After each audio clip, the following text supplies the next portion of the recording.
Nandito na naman po si Tito Rafi. Magluluto po tayo ng panghapunan. Ito po ay ang green beans with beef. Ito po ang ating oil. At meron po tayong bawang. Siyempre meron ding sibuyas panggisa.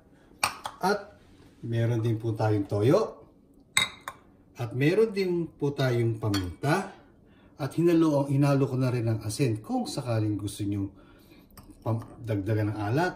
At of course, meron po tayong beef. Ang hiwa po ng beef, ang tawag po dito ay stir fry. Yung malilit na pahaba. Kasing sukat din po ng ating green beans. O, ayan po. Ito po, depende po sa sukat ng inyong green beans. Gano'ng kadami sa beef po. Okay. Ito pong ating kawali. Mainit na po. At lalakasan natin ng konti. At pwede na po na natin ilagay ang mantika. Ayan po.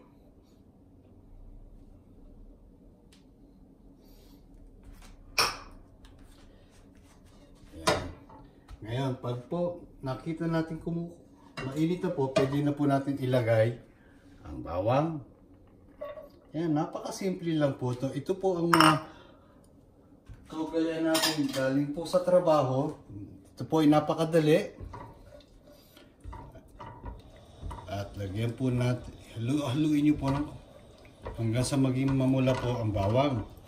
Hindi ko po masyado pong nilakasan kasi ayoko naman masyado masunog ang bawang kasi para lumasa na husto. At ngayon, medyo hintayin po natin. Ilalagay ko na rin po ang sibuyas.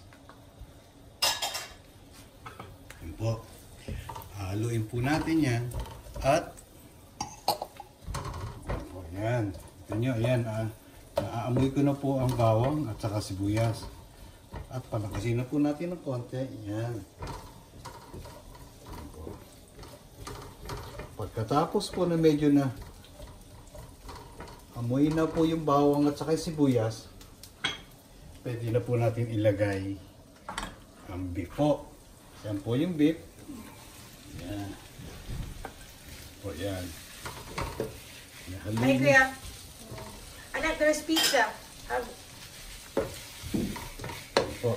Yan. Ganun ito po. Yan. Haluin niyo po ng gusto. Hi kuya.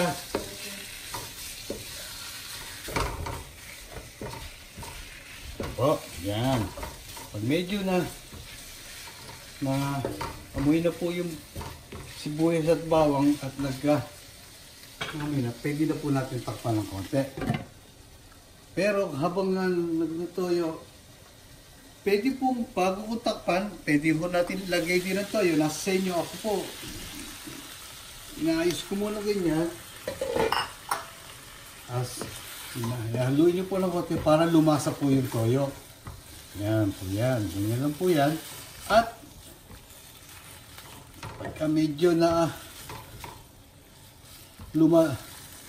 nangangamoy na at nag-iibang kulay na po ang beef po, pwede na po nating yan. Ito po, titignan na po natin ang karne. Ayan, malambot na ho. Pagkatapos po ng 15 minutos, titingnan natin, ayan, maganda na ho. Ngayon, ilalagay na po natin ang green beans. Ayan, naku. Hinaan natin ng konti ngayon ang apoy. Ako po, hindi na po ako naglalagay ng tubig kasi kusa na ho siyang lalabas po ang tubig. Ayan. At pagkatapos po natin haluin, tatakpan po natin uli ng mga 5 minuto hanggang sa maluto yung yan. Ngayon po, titignan na po natin ang green beans kung malambot na. Ayan. Pwede na po natin iserve po yan. Yan. Yan. Kita nyo, napakabilis po at napakadali pong gawin itong green beans with beef.